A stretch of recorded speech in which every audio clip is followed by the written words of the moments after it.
নমস্কার, রাধে রাধে বন্ধুরা, সুপ্রভাত। আমি চলে এলাম সুপর্ণা আপনাদের কাছে দই পটলের একটা সিম্পল রেসিপি নিয়ে। দই পটলের রেসিপি বানানোর জন্য সবথেকে প্রথমে আমাদের পটলগুলোকে বাজার থেকে এনে জার্মস ফ্রি করতে হবে এবং খুব সুন্দর করে ধুয়ে আমরা ওটাকে হালকা হাতে খোসা ছাড়িয়ে রেখেছি।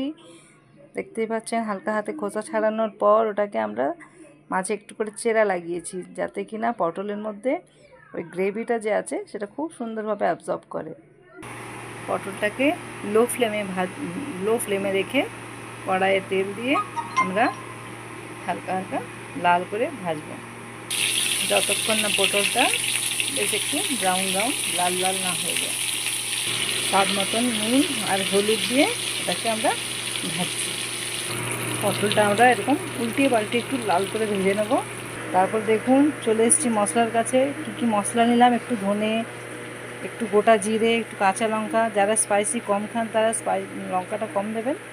একটু আদা কুচোনো, একটু রসুন কুচোনো, টমেটো, তেজপাতা, একটু গরম মশলা আর পেঁয়াজ। সবটাকে আমরা মিক্সারে গ্রাইন্ডারে পেস্ট করে নেবো খুব ভালো করে। এরকমভাবে পেস্ট করে নেব। পটলটা পুরো ভাজা হয়ে গেলে আমরা নামিয়ে নেব। খুব মজা লাগবে না দই পটল খেতে? দেখুন দেখি বন্ধুরা, পটলটাকে এরকমভাবে ভেজে তুলে নেব। তোলার পর কড়াইয়ে আবার একটু তেল দেব, তেজপাতা আর গরম মশলা, গোটা গরম মশলা দিয়ে আমরা ফোড়ন দেব। মিক্সারে রাখা পেস্ট করা মশলা কড়াইয়ে দিয়ে দেবো এবং সেইটার মধ্যে স্বাদ মতো নুন, হলুদ, গুঁড়ো মশলা সব দিয়ে নাড়াচাড়া করে মশলাটা কষানোর অপেক্ষায় রইলাম।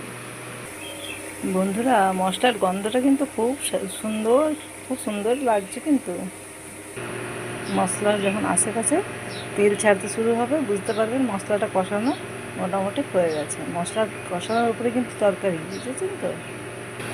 এবার আমরা ফেটিয়ে রাখা এই দইটা কষানো কমপ্লিট হয়ে গেছে বন্ধুরা। এবার এটার মধ্যে আমরা পটলগুলো একে একে ছেড়ে একটুখানি ফুটতে দিয়ে দেবো। একটুখানি ফুটার পরে সেদ্ধ হয়ে যাবে। তারপর দেখি কী হয়। আমার কিন্তু দই পটলের রেসিপিটা তৈরি বন্ধুরা। আপনারাও আপনার বাড়ির কিচেনে এই দই পটলের রেসিপিটা চটপট বানিয়ে ফেলুন। আমার মনে হচ্ছে অনেকের জিভে জল আসছে। আমি তো মোবাইলে এই পারে, তাই কাউকে দেখতে পাচ্ছি না।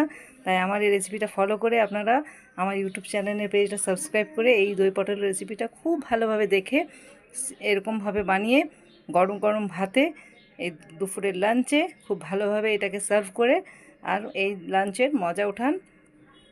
ততক্ষণের জন্য আমাকে বিদায় দিন। আমি সুপর্ণা, আবার আসবো নতুন রেসিপি নিয়ে আপনাদের কাছে। রাধে রাধে বন্ধুরা।